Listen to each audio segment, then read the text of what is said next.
రామయ్య గారు ఏటి బాబు కట్టపడడం జాతర దగ్గరికి వెళ్ళకుండాను. మీరు వెళ్ళండి బాబు, ఈ పని నేను చూసుకుంటాను. జాతరలు అవి దేవుడికి సంబంధించిన వారం రా, ఇది మన తిండికి సంబంధించిన వారం. అయ్యగారి దగ్గర మాట వస్తుంది. అసలే గుంట నక్కలు ఎదురు చూస్తున్నాడు నరసింహంగడు.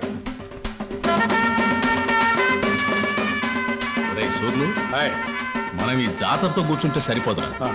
ఆ రామయ్య గారు మరీ మితిమీరిపోతున్నాడు. ఆడి సేను తడిసేదాకా మన శాలకి నీళ్లు వదలనంటాడా? ఏటా ఉన్న గొడవేగా. అయినా పాలేరుగాడికి అని తలపిరిసేంటారు. ఇంకో విషయం, ఏట జమీందారు జాతర రోజు ఊరు వస్తాడు, పొలం చూస్తానికి వెళ్తాడుగా. అక్కడేవో చూపు చూసుకుంటే పోలే. సమయానికి గుర్తు చేసావురా.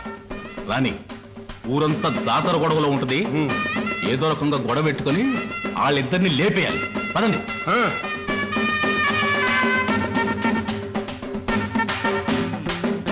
ఈ జాతరలు ఏంటో, ఈ గొడవలు ఏంటో. కళ్ళు దాయి చల్లగా తొంగుంటే కళ్ళుకి అమ్మవారు వచ్చి కావలసినంత కళ్ళు ఇస్తుందిరా. నా మాట ఏనరా? రామయ్య గారు, అయ్యగారు వస్తున్నారు. చండాలి బాబు, ప్రయాణం సుఖంగా జరిగిందండి? సుఖంగానే జరిగింది. కానీ ఏమిటయ్యా ఇది? తిండి దెబ్బలు మానేసి ఎప్పుడు ఈ చేను దగ్గర పడుతున్నావుట? గట్టు బాబు. ఆ గట్టు లేకపోతే చచ్చిపోతావా ఏమిటి? అక్కడ మీ ఆవిడ నీ భోజనం కోసం ఎదురు చూస్తుంది. వెళ్ళు. అది కాదు బాబు. ఏహీ కాదు కానీ నువ్వు వెళ్ళి భోజనం చేసిరా. నువ్వు వచ్చే వరకు నేను కాపలా ఉంటానుగా. బావా, ఆ 10 పైసలు బిళ్ళ పట్టా మీద పెట్టాను. రైలు వెళ్ళిన తర్వాత పెద్దదైపోతుంది. అప్పుడు దానికి తాడు కట్టి నీ మెళ్ళ వేస్తాను. నా మెళ్ళ వేస్తానంటావే? అవును, నీ మెళ్ళలోనే వేస్తాను. ఇదిగో కొట్టనంటే ఒరే డిప్పకాయ బావా. ఇదిగో డిప్పకాయ గిప్పకాయ అన్నావంటే తంతాను. అత్తయ్య అత్తయ్య చూడత్తయ్య బావా. ఏం సరోజా, ఏం జరిగిందమ్మా? అదేమో 10 పైసలు బిళ్ళ పట్టాల మీద పెట్టాను. అది పెద్దదవుతుగా, దానికి తాడు కట్టి నా మెళ్ళ వేసుకోవాలంటమ్మా. పిచ్చిదానా, దానికి ఏడిపోయిందికే. ఇంకొక 10 ఏళ్లకు నీ మెళ్ళ బంగారు మంగళసూత్రం వేస్తాడు. నేను చచ్చినా వేయను. ఇది ముండిది. ఒరే డిప్పకాయ బావా, నువ్వు వేయకపోతే నేనే నీ మెళ్ళ వేస్తాను.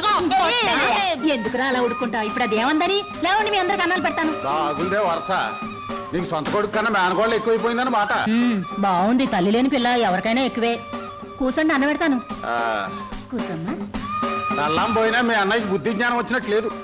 ఎంతసేపు తాటి చెట్టు కింద ఇల్లు కట్టుకుని కలు తాగుతూ కూకుంటాడు తప్ప బాధ్యత ఏం పట్టినట్టు లేదు. చెల్లి క్షమించు నా తల్లి. బేగ కూడేటేమా, ఆడు చెట్టెగాడు. దిగేటప్పుడు మనం ఆడు ఉండాలి, లేకపోతే పులిసిపోద్ది.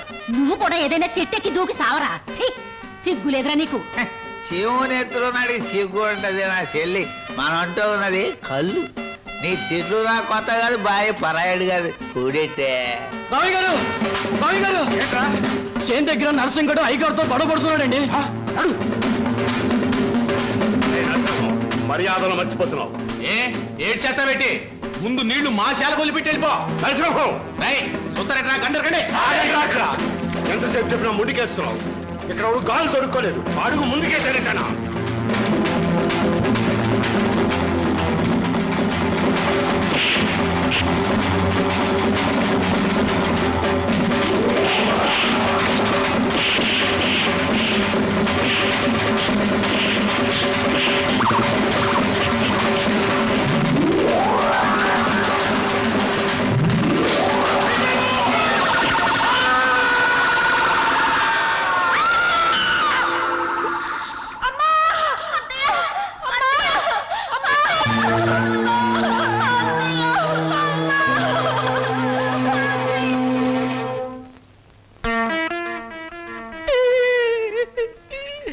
ఆ భగవంతుడు నాకు చాలా అన్యాయం చేశాడు బాబు గారు. నేను తాగినా తందనాలన్నా పేడల్లా చూసుకునే నా చెల్లి బాబా ఒక్కసారే బలైపోవడం నా దురదృష్టం. బాధపడకు నాగయ్య. మీ బాబా చెల్లెలు చేసిన త్యాగానికి ఏమిచ్చినా రుణం తీరదు. ఇదిగో ఈ డబ్బు నీ దగ్గర ఉంచు. వద్దు బాబు వద్దు. ఈ డబ్బు నా రేడి చేసుకోదు. ఇది నా చెల్లి తీసుకొస్తుందా, బావని తీసుకొస్తుందా, ఆ పిల్లలకి తల్లిదండ్రులు తీసుకొస్తుందా? వద్దు బాబు వద్దు. కాదనకు నాగయ్య, నా మనశ్శాంతి కోసమైనా తీసుకో. ఇక నుంచి ఆ పిల్లలకి తల్లి అయినా తండ్రి అయినా నువ్వే. వాళ్ళని జాగ్రత్తగా పెంచి పెద్ద చేయి, బాగా చదివించు. వాళ్ళకయ్యే ప్రతి పైసా నేనిస్తాను. నీకెప్పుడు ఏ అవసరమైనా నా దగ్గర రా. కింద ఈ డబ్బుంచు. వాళ్ళ బాధ నాకు దిగిపోతే చాలరా. నాకు ఈ కమతాలు గవతాలు నచ్చవు. వాళ్ళ కూలిస్తావో కూడెట్టకుండా మాడి చంపుతావో నీ ఇష్టం. నెల నీ కాడికి వచ్చి కూలి డబ్బులు వసూలు చేసుకోవడానికి నాకు వడ్డీ కూడా గిట్టుబాటు కాదు. మొత్తానికి ఇంత రేటుని కట్టేసి నాకు ఇచ్చి వాళ్ళిద్దరిని తోలుపో. అంటే వాళ్ళు పూర్తిగా అమ్మకానికి ఎట్టేసినట్టేనా? నువ్వు సచ్చినంత తొట్టు. అయితే సరే, మొత్తం 4000. ఆ, అందాక ఉంచు, పొద్దున్నే వచ్చినప్పుడు మిగతాది ఇచ్చి వాళ్ళిద్దరిని ఎట్టుకెళ్ళిపోతాను. బావా బావా, ఏమిటి సరోజ? మా నాన్న మీ ఇద్దరిని ఎవరికో అమ్మేస్తున్నాడు. నాకేదో భయంగా ఉంది బావా. అయితే ఇప్పుడు ఎలా? మేము పారిపోతాం చెల్లి, మనం పారిపోదాం. రేయ్, ఎక్కడికి రా పారిపోతాం అంటున్నారా? కాలు బయట పెడితే తోలుకెళ్తాను వాడి లోపలికి. ఈ కోసం నీకు తెలుస్తుందమ్మా. ఈ కోసం వాడిని నేను ఉండమ్మా. నీకు తెలవదు వదులు.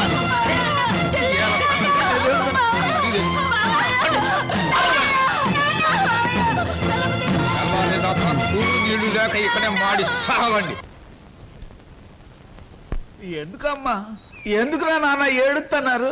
ఈ మావయ్య నొగ్గేసి వెళ్ళిపోవాలనే పట్నం పంపిస్తున్నాను, చదివించాలి కదా, తప్పుద్దా? ఆయన చీను, నువ్వు పట్నం వెళ్ళి ఈ ఎఫ్ఏ డిఏ మొత్తం ఇంగ్లీష్ అక్షరాలన్నీ నేర్చేసుకుని పెద్ద కలెక్టర్ అయిపోయి ఈ ఊరు వచ్చి నాతో ఇంగ్లీష్లో మాట్లాడావంటే దాన్ని నీకు ఇచ్చి పెళ్లి చేసేస్తాను. అదండి ఆగరాగు. రేయ్, ప్రతిరోజు నీ చెల్లెలు ఎదురొచ్చేది కదా, ఇప్పుడు నా కూతురు నీకు ఎదురు పంపిస్తాను. రామ్మ సరోజా, బాబు బండికి ఎదురురా. అది అక్కడి నుంచి రా, నువ్వు బండి తోలరా. High, high.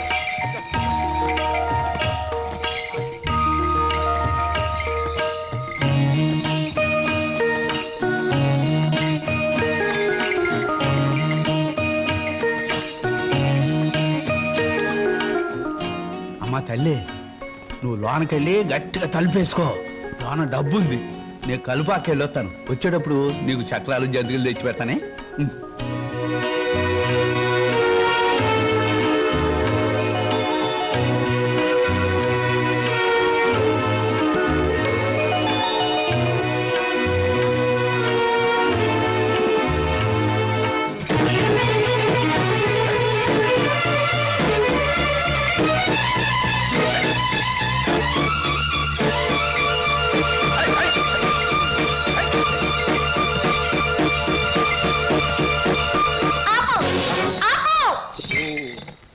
ఏటే ఇలా వచ్చావేటి? నిన్ను కూడా మీ బాబు నాతో వెళ్ళిపోమన్నాడేటి? కాదు, స్టేషన్ దాకా వదిలిపెట్టొద్దామని నేనే వచ్చాను. ఆహా, అలాగా. అయితే రా మరి, రా వచ్చే బండి.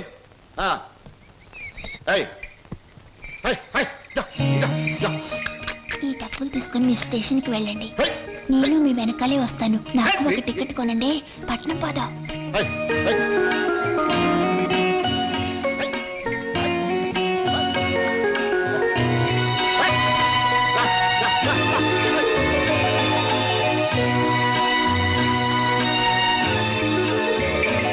అవును, పట్నంలో వాళ్ళు పారిపోతే ఏం చేస్తావు? ఏం చేస్తానా? ఆహా, ఎవరాలని? ఆగండ్రా, రేయ్, ఆగండి, ఆగండరా, ఆగండి, ఆగండి, రేయ్, ఆగండి, ఆగండి.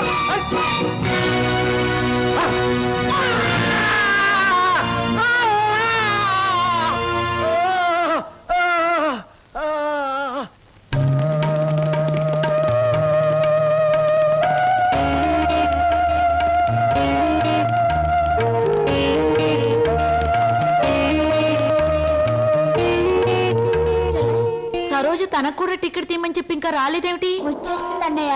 అయ్యో, రైలు వచ్చేస్తుంది, ఇప్పుడు ఎలాగా?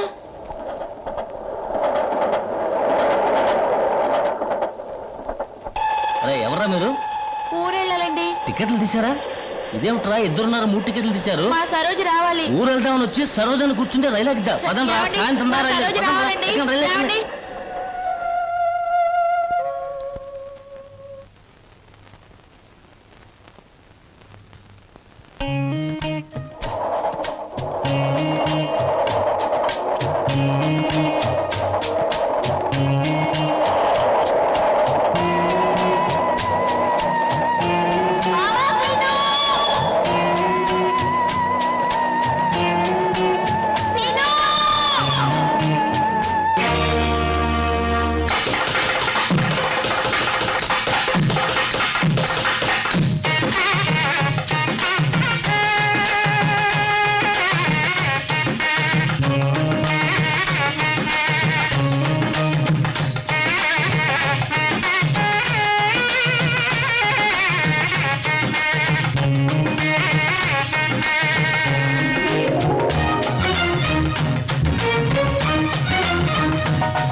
గణేశ గజముఖ వదన శరణు గణేశ గౌరీ పుత్ర శరణు గణేశ విఘ్న వినాయక శరణు గణేశ.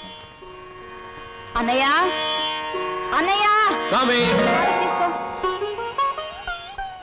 అమ్మా దేవుడి పూజ అయిపోయింది, పొట్ట పూజ చూడమ్మా. నువ్వు గబగబా టిఫిన్ పెట్టావంటే నువ్వు అటు ట్యూషన్ కి, నేను ఇటు పేపర్ వేయడానికి వెళ్ళిపోవచ్చు. ఈ పాటికి వార్తలో అంటూ పేపర్ కోసం పార్లమెంట్కి వెళ్లే రాజకీయ నాయకుల దగ్గర నుంచి బాత్రూమ్కి వెళ్లే బట్టల వరకు ఎదురు చూస్తూ ఉంటారు. నువ్వు త్వరగా వెళ్ళి టిఫిన్ రెడీ చేయి. వెళ్తున్నాను.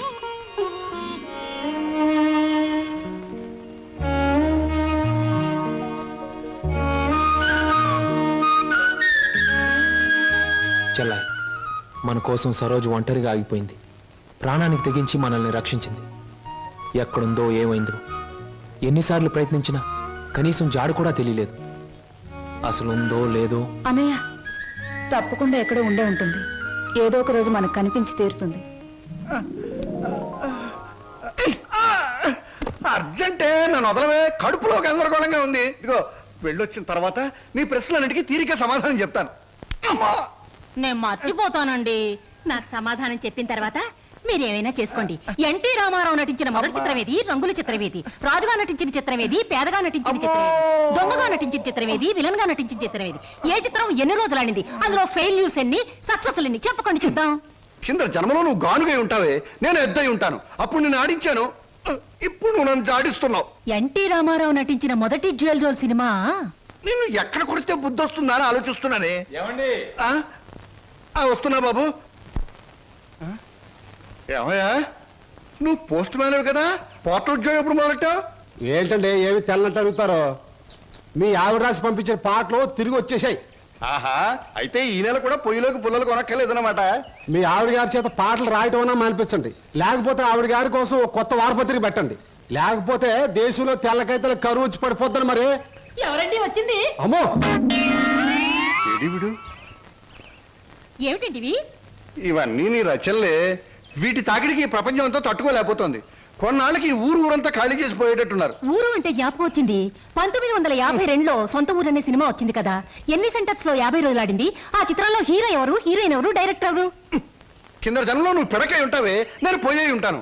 అప్పుడు నిన్ను కాల్చాను, ఇప్పుడు నన్ను కాల్చు తింటున్నావు. ఏంటండి? ఇటు కాదు, ఇటు పోతాను. విని మళ్ళీ ఏమిటో.